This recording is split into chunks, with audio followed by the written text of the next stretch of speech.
Catéchisme de l'Église catholique, la prière chrétienne, 4. Persévérer dans l'amour suite, numéro 2743. Prier est toujours possible. Le temps du chrétien est celui du Christ ressuscité qui est avec nous tous les jours. Matthieu 28, 20. Quelles que soient les tempêtes. Luc 8, 24. Notre temps est dans la main de Dieu. Citation de Saint Jean Chrysostome. Il est possible, même au marché ou dans une promenade solitaire, de faire une fréquente et fervente prière. Assis dans votre boutique, soit en train d'acheter ou de vendre, ou même de faire la cuisine. Fin de citation. Prier est une nécessité vitale. La preuve, par le contraire, n'est pas moins convaincante. Si nous ne nous laissons pas mener par l'esprit, nous retombons sous l'esclavage du péché. Galates 5, versets 16 à 25. Comment l'Esprit Saint peut-il être notre vie si notre cœur est loin de lui ? Citation de Saint Jean Chrysostome. Rien ne vaut la prière, elle rend possible ce qui est impossible, facile ce qui est difficile. Il est impossible que l'homme qui prie puisse pécher. Fin de citation.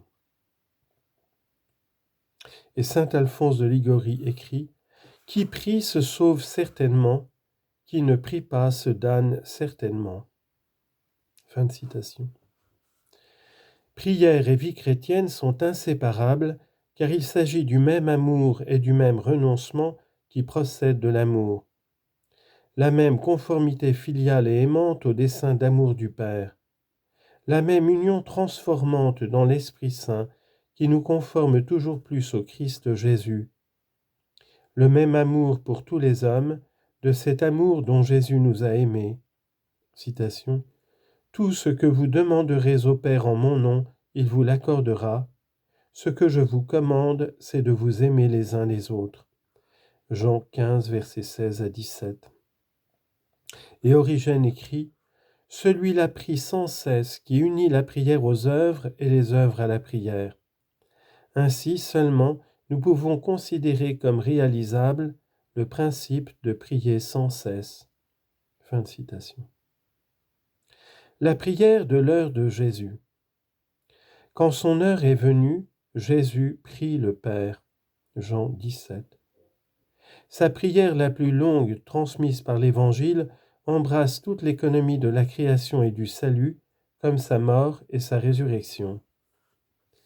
La prière de l'heure de Jésus demeure toujours la sienne, de même que sa Pâque, advenue une fois pour toutes, demeure présente dans la liturgie de son Église.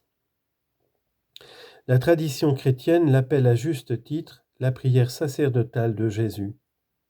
Elle est celle de notre grand prêtre. Elle est inséparable de son sacrifice, de son passage, de sa Pâque vers le Père, où il est consacré tout entier au Père. Dans cette prière pascale, sacrificielle, tout est récapitulé en lui. Éphésiens 1,10. Dieu est le monde, le Verbe est la chair, la vie éternelle est le temps, l'amour qui se livre et le péché qui le trahit, les disciples présents et ceux qui croiront en lui par leurs paroles, l'abaissement et la gloire. Elle est la prière de l'unité. Jésus a tout accompli de l'œuvre du Père et sa prière comme son sacrifice s'étend jusqu'à la consommation du temps. La prière de l'heure emplit les derniers temps et les porte vers leur consommation. Jésus, le Fils à qui le Père a tout donné et tout remis au Père, et en même temps il s'exprime avec une liberté souveraine, de par le pouvoir que le Père lui a donné sur toute chair. Le Fils qui s'est fait serviteur est le Seigneur, le Pantocrator en grec. Notre grand prêtre qui prie pour nous est aussi celui qui prie en nous et le Dieu qui nous exauce. C'est en entrant dans le saint nom du Seigneur Jésus que nous pouvons accueillir du dedans la prière qu'il nous apprend, Notre Père.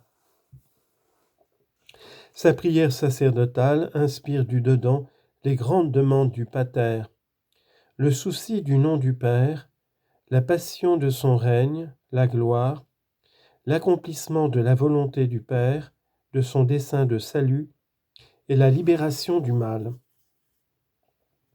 Enfin, c'est dans cette prière que Jésus nous révèle et nous donne la connaissance indissociable du Père et du Fils, qui est le mystère même de la vie de prière. En bref, la prière suppose un effort et une lutte contre nous-mêmes et contre les ruses du tentateur. Le combat de la prière est inséparable du combat spirituel nécessaire pour agir habituellement selon l'esprit du Christ. On prie comme on vit, parce qu'on vit comme on prie. Dans le combat de la prière, nous devons faire face à des conceptions erronées, à divers courants de mentalité, à l'expérience de nos échecs. À ces tentations qui jettent le doute sur l'utilité ou la possibilité même de la prière, il convient de répondre par l'humilité, la confiance et la persévérance. Les difficultés principales dans l'exercice de la prière sont la distraction et la sécheresse. Le remède est dans la foi, la conversion et la vigilance du cœur. Deux tentations fréquentes menacent la prière, le manque de foi et l'ascédie, qui est une forme de dépression due au relâchement de l'ascèse et portant au découragement. La confiance filiale est mise à l'épreuve quand nous avons le sentiment de n'être pas toujours exaucés. L'Évangile nous invite à nous interroger sur la conformité de notre prière au désir de l'Esprit. Priez sans cesse, 1 Thessaloniciens 5, 17. Prier est toujours possible, c'est même une nécessité vitale. Prière et vie chrétienne sont inséparables. La prière de l'heure de Jésus, appelée à juste titre prière sacerdotale, Jean 17, récapitule toute l'économie de la création et du salut. Elle inspire les grandes demandes du Notre Père.